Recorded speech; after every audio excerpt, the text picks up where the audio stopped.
O mundo como conhecemos hoje é muito diferente daquele de anos atrás. As extinções são responsáveis por parte dessa diferença. Mas o que é uma extinção? O que causa uma extinção? As respostas são muitas e muito diferentes. Para entendê-las, é preciso saber que existem dois tipos de extinção: as extinções de fundo e as extinções em massa.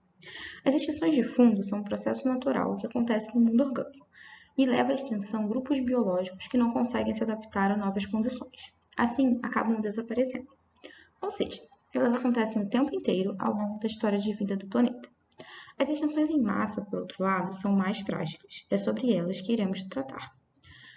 As extinções em massa consistem na extinção de um grande número de espécies em um período relativamente curto do tempo geológico. Elas são decorrentes de grandes catástrofes e/ou mudanças significativas no ambiente. Antes de falarmos das extinções em massa, no entanto, é necessário conhecer o que chamamos de tempo geológico. Através de tabelas, os geólogos e paleontólogos conseguem fatiar a história da Terra em períodos e eras e conhecer a sua duração. Assim, fica mais fácil saber o que aconteceu e quando aconteceu. Ao longo dessa grande jornada, 5 grandes extinções aconteceram.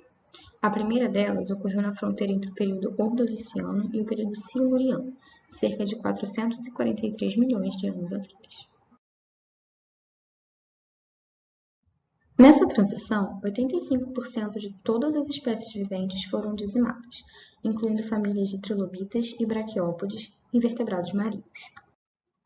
Nesse período, toda a vida animal conhecida era aquática e sofreu um grande impacto com as erupções vulcânicas seguidas, que levaram ao aumento da temperatura e à falta de oxigênio nesses ambientes. A segunda grande extinção conhecida aconteceu pouco menos de 100 milhões de anos depois, no final do período Devoniano. No final do Devoniano, 358 milhões de anos atrás, cerca de 70 a 80% de todas as espécies marinhas, incluindo os peixes placodermos e algumas das famílias restantes de trilobitas e amonitas, foram extintas. Ao longo desse período, a vida terrestre havia começado a florescer e se dispersar, o que incluiu as plantas vasculares terrestres. As raízes dessas plantas favoreceram a formação de solos e a quebra de rochas, o que liberou uma grande quantidade de minerais e nutrientes para a água. Com o tempo, isso levou ao que conhecemos como anoxia, ou seja, a falta de oxigênio. Essa disponibilidade de nutrientes também fez com que bactérias começassem a se proliferar com muita facilidade, aumentando a toxicidade dos oceanos. Além disso, o grande sequestro de carbono da atmosfera levou a um resfriamento do planeta. A terceira e maior extinção da história da vida do planeta foi também a maior até o momento. Ela aconteceu na fronteira entre o Permiano e o Triássico, cerca de 251 milhões de anos atrás. O final do Permiano viu a vida quase chegar ao fim, com a extinção de 95% das espécies marinhas e 70% das espécies terrestres. Dentre elas, os peixes acantódeos e diversos tetrápodes terrestres, como os pelicossauros, os dinocefálios e os pterocefálios. Outros grupos foram drasticamente afetados, embora tenham persistido. Esse grande acontecimento foi desencadeado por uma série de eventos catastróficos liderados pela junção das massas de terra para formar o supercontinente Pangeia e por grandes erupções vulcânicas, que juntos causaram a diminuição da temperatura, enormes chuvas ácidas, períodos prolongados de escuridão, além da ausência de oxigênio nas águas. Outra prolongada crise biótica aconteceu 50 milhões de anos após, ao final do Triássico.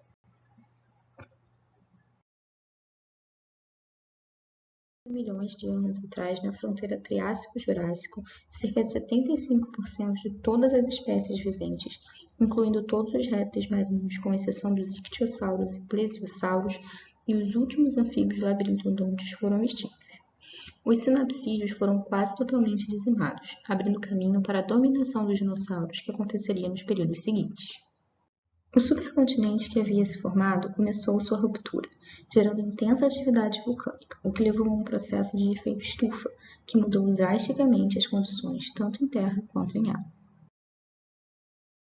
Anteriormente conhecida como KT e atualmente como KPG, a última extinção conhecida é também a mais famosa. Ela ocorreu cerca de 66 milhões de anos atrás na fronteira Cretáceo-Paleógeno. Ao final do Cretáceo, cerca de 85% de todas as espécies viventes foram extintas, incluindo os dinossauros não avianos, os grandes répteis voadores e marinhos, além de diversas plantas e invertebrados. Outros grupos persistiram, porém foram fortemente afetados, como é o caso de diversas espécies de peixes. Grupos de mamíferos, aves e alguns répteis terrestres, além dos anfíbios, no entanto, foram pouco atingidos. O impacto de um grande corpo extraterrestre, ou seja, um asteroide ou meteoro, é a causa mais provável para a extinção do final do Cretáceo. Ela é evidenciada pela presença de irídio, um material muito raro na Terra, porém muito comum nesse tipo de corpo. Conhecendo um pouco mais sobre as 5 grandes extinções, é possível entender melhor como e por que a vida no planeta mudou tanto. No entanto, é necessário sempre lembrar que as extinções podem ter magnitudes diferentes, ou seja, a quantidade de espécies que levam embora pode variar. Enquanto a extinção do final do Cretáceo é a mais conhecida por levar embora os dinossauros não avianos, a do Permiano teve um impacto muito maior na vida da Terra. Além disso, as causas também variam. Embora erupções vulcânicas e impactos extraterrestres, como de asteroides e meteoros, sejam muito prováveis em grandes casos, as mudanças bióticas e a tectônica de placas, ou seja, a movimentação dos continentes, também causam grandes mudanças na vida terrestre. Agora sabemos o que são extinções em massa, como diferenciá-las de extinções de fundo, o que pode causá-las e os impactos que elas possuem na vida e no planeta. Mas qual a importância de estudar as extinções? Assim como podemos usar o presente para entender melhor o passado, o oposto também pode acontecer. Os estudos sobre as extinções ajudam a entender os padrões passados desse tipo de evento, o que é essencial para entender as extinções recentes e avaliar os riscos futuros. Diversos estudos conduzidos por pesquisadores ao redor do mundo mostram que há grandes chances de estarmos entrando em uma sexta extinção em massa. Atualmente, há uma alta taxa de extinção. Cerca de 617 espécies de vertebrados foram extintas desde 1500. Comparativamente, o fenômeno de extinção que vem ocorrendo nesses últimos anos é semelhante àquele de 66 milhões de anos atrás, com uma importante diferença. A extinção atual está sendo a mais acelerada em 4,5 bilhões de anos, ou seja, ela é a extinção mais rápida da história do planeta. A causa principal dessa extinção em curso é a atividade antropogênica ou humana, ou seja, a nossa atividade. Através da introdução de espécies nativas, da emissão de carbono, do desmatamento impulsionado pela agricultura e de diversos outros reflexos do desenvolvimento, o ser humano vem acelerando as taxas naturais de extinção. Com Homo sapiens fora da equação, seriam necessários de cerca de 800 a 10 mil anos para atingir o número que temos agora, com apenas pouco mais de 500. A paleontologia da conservação é a área de estudo interdisciplinar que busca fornecer subsídios de como enfrentar o futuro através da compreensão do passado do planeta.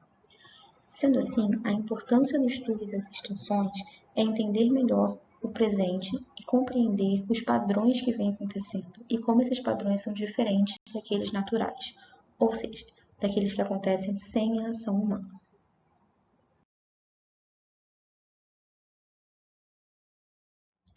Para mais informações sobre o assunto, acesse o código abaixo através da câmera do seu celular ou de um aplicativo apropriado.